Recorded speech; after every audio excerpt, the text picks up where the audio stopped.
Welcome. Thank you so much for being with us today in this warm and beautiful evening. Thank you so much, Waterstones, for your hospitality. It's really nice and cozy here. Thank you.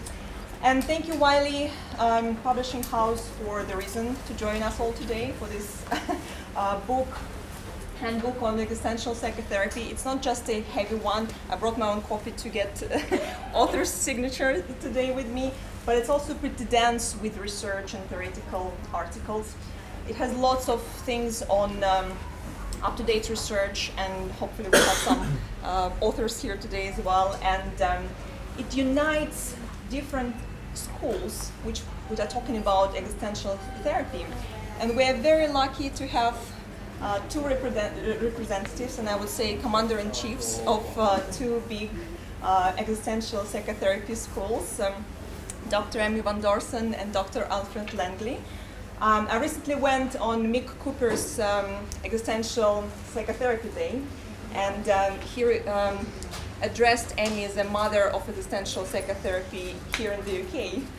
So with your permission, I would introduce Alfred as a father of existential therapy in many other European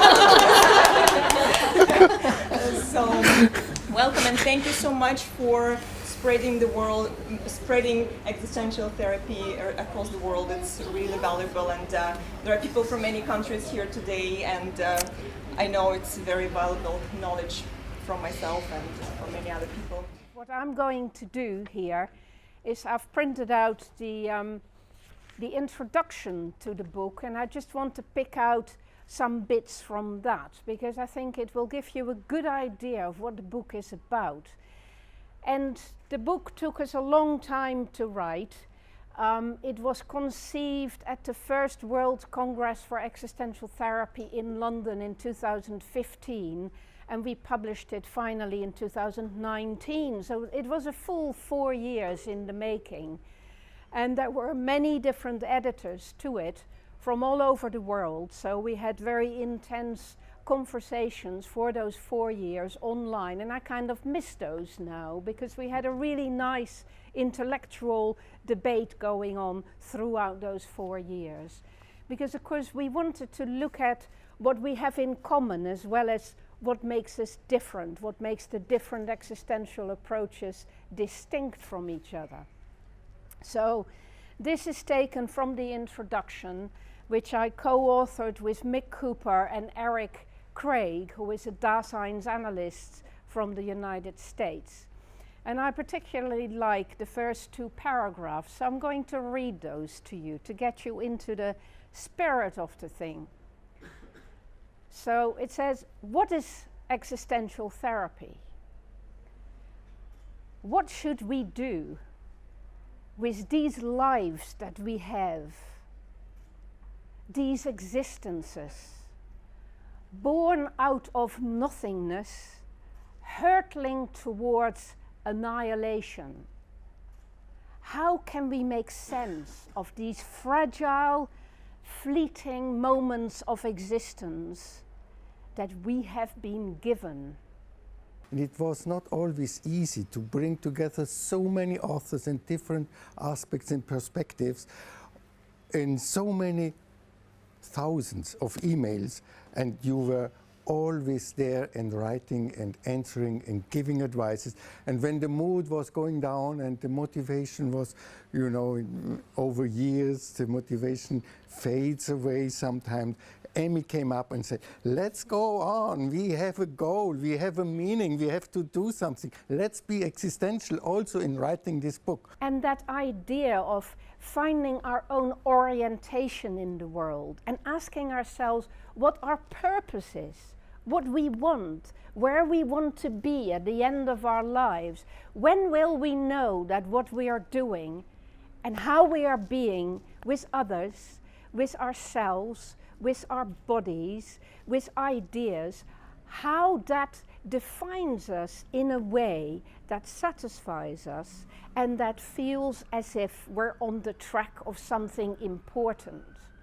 So that's another thing we all have in common, that we take life very seriously, We love to play with it in a free way, but we take it very seriously. We're very serious about the investigation of what life is and what it can be and what the problems of life tell us about ourselves, but also tell us about the world.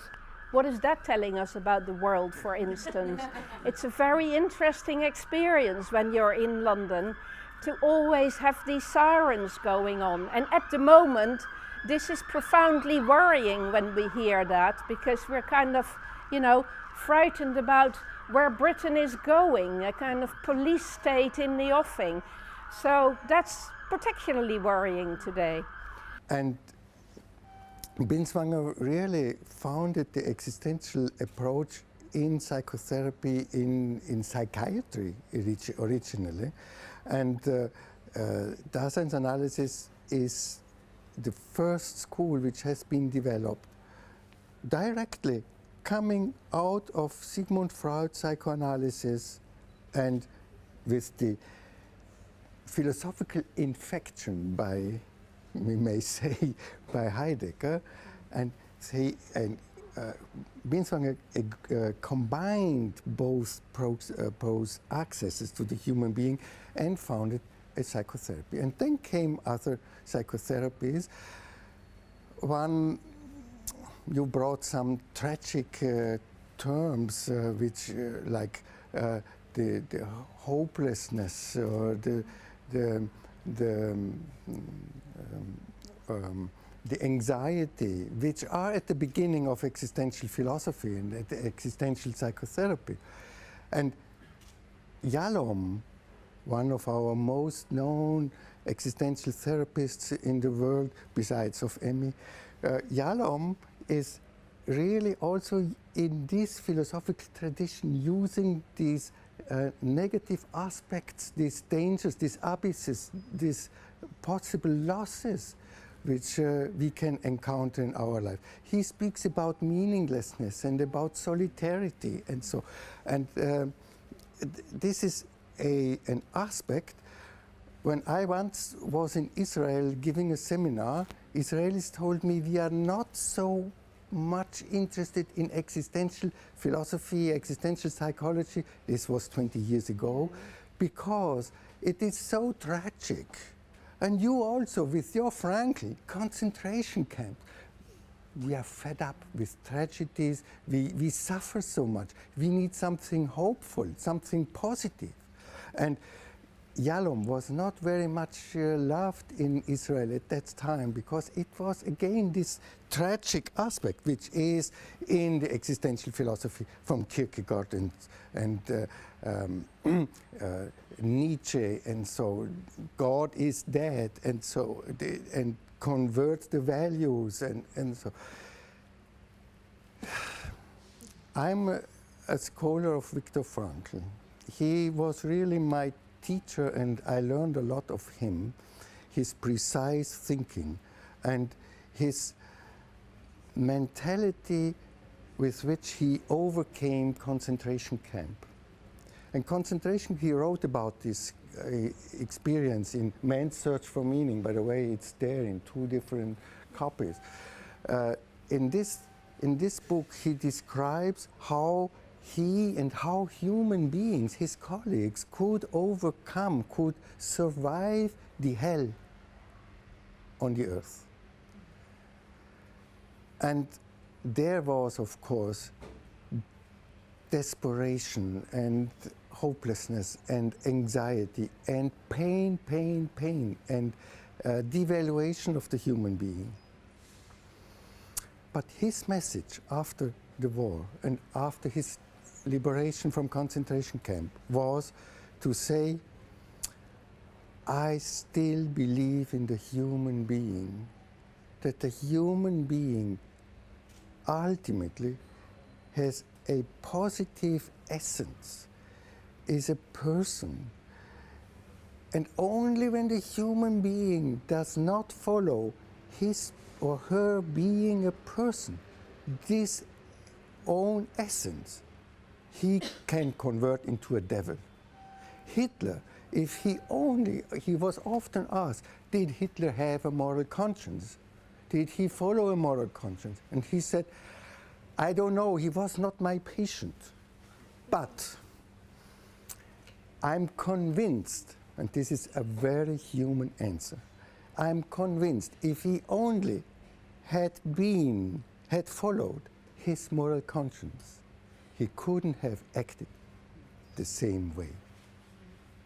The book has all these different sections where each method has a chance to explain itself to the reader. And we've done so in great detail, and you will find everything there, really. I mean, this book is pretty long, pretty heavy going, but you'll find in there everything you would expect to find on existential therapy in 2019. Next year, there'll be more to it, because existential therapy is developing very rapidly. At the Second World Congress in Buenos Aires, we became aware of the development that's happening in South America, which is really quite spectacular. It's happening all over the place. Alfred, I'm sure, will mention that because you're quite involved in it. It's happening in China, it's happening in Korea, it's happening in Israel, in Greece, in Scandinavia, of course in the United States, in Australia, and Alison Strasser is here, who represents the approach in Australia. It is an approach that has existed for over 100 years, but it has been hidden. We have hidden this wisdom cleverly by not competing with other approaches. It's always been a bit arcane. It's really only for people who accept that to do psychotherapy is really a philosophical endeavor. It is about figuring out how we create meaning in the world and how we can reconsider our lives in many different ways, from many different perspectives. And Frankl pointed always very precisely that freedom is not possible without responsibility. When he was in America, he liked to say them again and again. America has a Statue of Liberty on the East Coast, but it needs a Statue of Responsibility on the West Coast. And now England is getting a Statue of Liberty. What? Freedom. Brexit provides freedom. This is what The end of our freedom. to step out, to be our own again. But the question is, how responsible is this? What for? What is that meaning? Of course, there are many people, all people look for a good life and an overcoming and a secure income, etc. This is what we have to deal with. When we are completely free, it means we become disconnected from the world. Basically, if we're free, as Sartre pointed out, we become like nothing. If we don't commit to something, if we don't make choices, if we don't make connections, then there is nothing in our lives. Then we become paralyzed, we become passive. So there is a constant paradox there. There is a constant tension. There is a constant conflict between, on the one hand, struggling to be free so that we're capable of making new choices, and on the other hand, somehow having to commit. And the more we commit, the more we become settled, and the more we feel a strong sense of identity. But with a strong sense of identity, we then are at risk again of grinding down to a halt, or becoming like an object, like a stone, like a thing. So there is this constant movement between these polarities, isn't there? Between freedom and identity, between life and death. And I think that movement between the polarities and those tensions, that is one of the things that everybody struggles with the whole time. Maybe in this context, it is good to remember that freedom has two aspects. The freedom from is setting us free, is disconnecting with the other, and provides the basis of freedom. But the meaning of freedom is on the other side of the freedom. We are only free when we can invest this freedom from into something, and when we are free for doing something, free for making a choice, free for engagement. To just be free from brings me into a prison. Some people say, I don't want to get married because then I'm free all the time, you know. And I have all the chances throughout my life. Poor, let's say man, in that case. Poor man. This is like the person who has a lot of money but is so avaricious that he or she may not spend the money. It's a very rich person, but in fact is a very poor person when you cannot spend the money. We must be able to spend the freedom, to give it to something and to engage, with which we get connected and for which we take over the responsibility.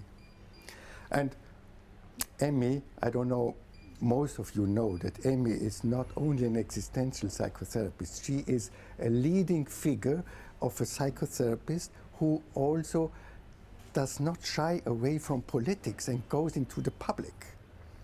And Emmy is highly involved in this situation, the Brexit situation, and is Very highly. Very highly. Very She highly. organized even a march with 100,000 people. Yes, and spoke at many marches, and will be speaking in Brighton this Sunday if you want to come along. Wow. Yeah. This is very rare that the psychotherapist goes out of the studio and speaks in the public. But it is not rare for an existential therapist, because one of the things neither you nor I have mentioned is that existential therapists are not just interested in philosophy, but also in society and culture and politics. And we take the view that people are not just formed by their families, but by their cultural circumstances, their political circumstances, and their social circumstances. And that therefore it is absolutely crucial that we take that into account. And that when we see a situation, Joyce works with me in politics, so she knows what I'm talking about. When we see a situation where 3.5 million EU 27 citizens in the UK have become second-class citizens, and we see that many of them have become despairing about that, we have proof. It's horrible to say that, but that is something we've learned from that situation. We have proof that it is true that mental health problems can come specifically from being oppressed by a political situation and a social situation and you know what is going on in the world. And we see all around us at the moment. We even set up a special clinic for EU 27 citizens because we found that they're all anxious and despairing in a very existential way, and we helped them with an existential method to find the courage to see that there's not something wrong in their minds, that they're not weak in the head, that they're not mentally ill, but something awful is being done to them, and that's why they're feeling awful, and that's why they can't sleep at night, and many can't eat anymore, and others, you know, are despairing because their families are being broken up by it, and all those real things in the real world are what create mental illness in this world. And this awful situation is just demonstrating this at a very large scale. And of course, it's not just the EU 27 citizens in the UK, it's also the Brits who live in Europe, and the people who live in Northern Ireland, and the people who live in Gibraltar, and many British people who fear for their future too. And all of that is affecting our mental illness. And I will be speaking about that for the European Parliament in the UK on the 4th of October, if you want to come and see me in Europe House, where I will talk a bit about the research we've done about that and how the existential approach matches this understanding of what is happening in this world at the moment. I lived in this country for 42 years, and since the referendum, people have treated me differently. And I have become aware of what it is like, or what it would have been like to be Jewish in the 30s in Germany, and how terrifying that is. And when I applied for British citizenship, because I was afraid that things would go wrong, and I was refused it, not once, but twice, I knew there was something wrong. Why? Because I've worked really hard for 42 years to make this country better and contribute to the best of my abilities. So why should I be refused British nationality? That's wrong. I know it because I know I deserve it, because I've done everything a good Brit would have done. So I am a good Brit, so when I apply for it, I should be given it. If I don't get it, I know something's going wrong. That's how you know it. Yeah. And it's true. Yeah, we are now we have now been in the politics, and it is, of course, it is very actual. And up to now, do you have an inkling how it will end?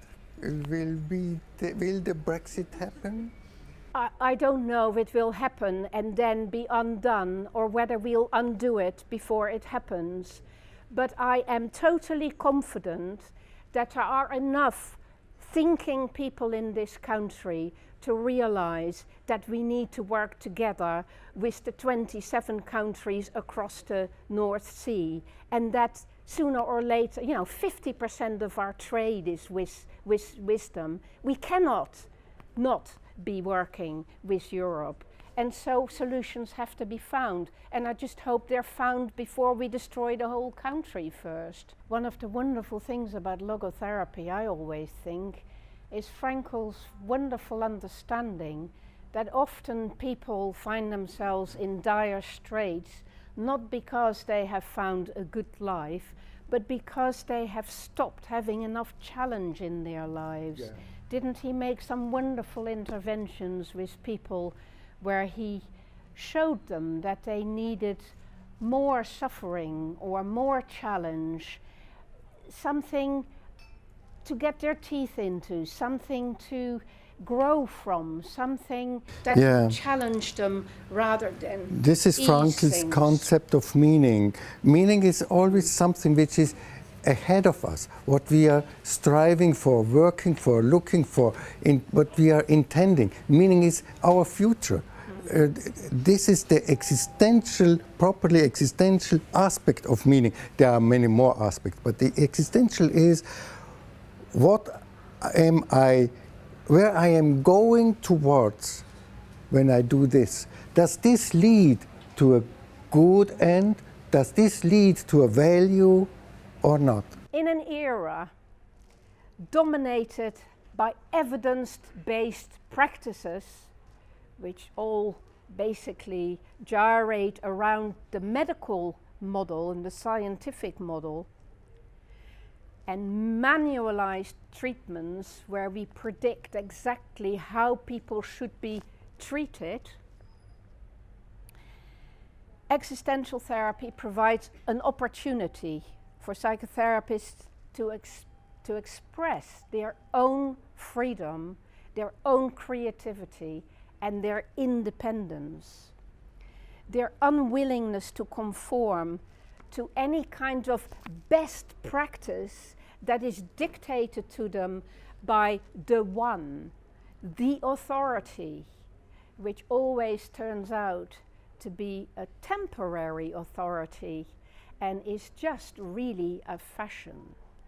So the challenge for existential therapists is to stand away from that in their own research of what makes a life work and what puts a life into jeopardy or into trouble, and how we can work with that. Existential therapy provides the clearing, as Heidegger would put it, in which being, in whatever form it takes, can truly come to light. Why do we have to finish? Yeah, why is there time? Is that meaningful? Why do we start and stop with things? Yeah, it's a good question, that, isn't it? So, Emmy. Is there eternity or isn't there eternity? Tell Yes. us, Alfred. If there is eternity, we are already in it. Then it has started forever. Correct. Yeah. Who knows? So we don't have to worry about it. If it's there, we are in it. Yes, that's Yeah. But knowing is just a little thing in our life, in our existence. Being is the one thing, I think.